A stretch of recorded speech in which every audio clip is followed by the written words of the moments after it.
It will damage him a little bit because it's the words from a former close advisor, although we have to bear in mind that this is someone that President Trump fired. And so the relationship between Steve Bannon and President Trump is one that's been tumultuous. They worked together closely. It helped get President Trump elected. But then after the Steve Bannon's backing of Roy Moore in the Senate race in Alabama, it certainly backfired, and there's been some bad blood between the two of them. The book has already been widely shared across social media. Certain excerpts have come out. It paints President Trump in a very bad light.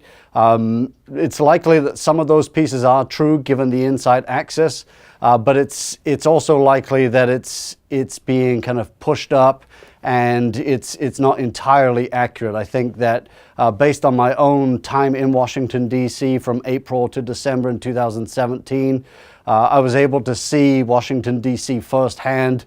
And so some of these things are going to be true, but there's also a fair bit that's been liberally taken, and I don't think that it's entirely accurate. Is there a gossipy type of nature in Washington? Absolutely.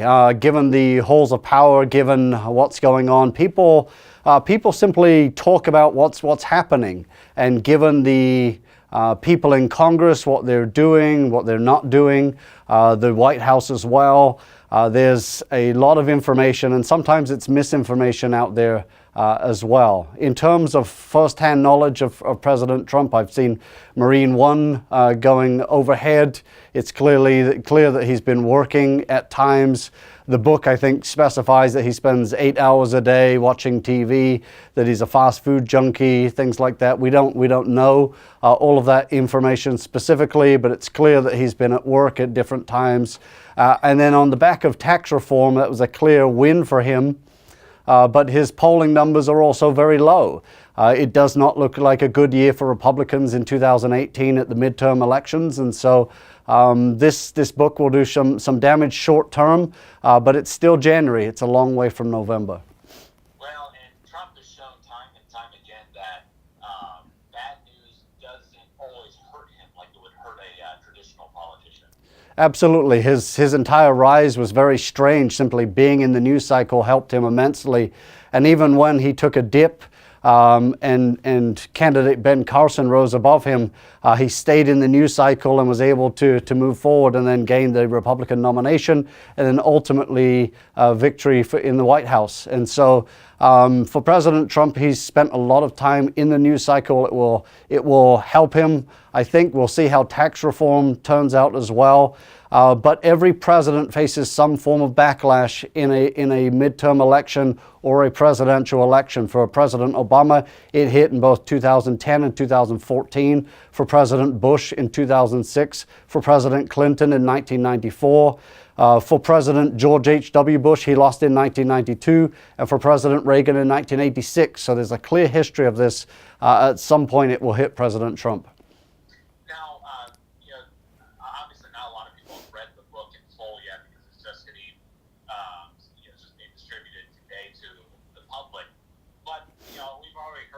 Some details from within the book that have some pretty damning information about the White House. Should public and voters be concerned at all after reading what's in this? Certainly, they'll have to take it seriously. I think when the book is released, the first-hand sources will be very clearly combed over. They'll have to really back up all of the statements in the book, see if there's firm evidence.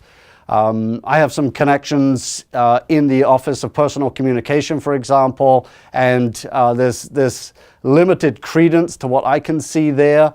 But certainly there's a wide swath in the bureaucracy. There are a lot of different people commenting.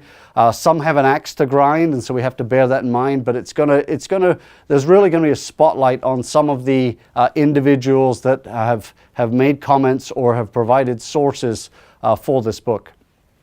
Now, the president issued a cease and desist letter. Is that unprecedented for a president to try to stop the publication of a book? It certainly goes back a long way. It's not something that's happened in recent history. And really for President Trump, he does not want the negative news coming out. His style is to take on any agitators or anyone that comes after him or makes a statement. Most presidents historically have let these types of things go. But this is a different style of president. He has the personal relationship with Steve Bannon as well. I don't think there will be any merit to it. The book will still go out and it'll be widely disseminated. I think it will be widely interesting to an audience, both domestic, international, left, right on the political spectrum. And it will paint a picture of the Trump White House to some degree.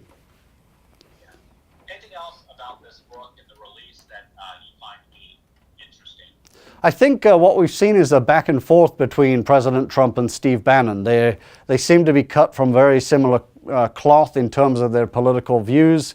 They tend to go back and forth in terms of a relationship. They've been very close at times.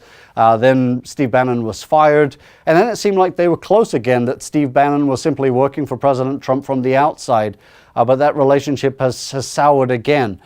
It's difficult to know. They've been through these undulations several times already in 2016 and 2017. So we'll see what happens. But this book is pretty damning in many ways.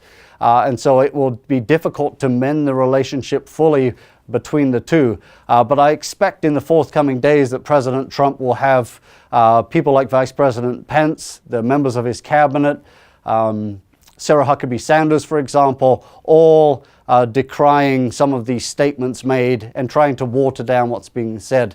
And I think really, as I said earlier, the spotlight will come on those that have made comments and those that provided sources to the author.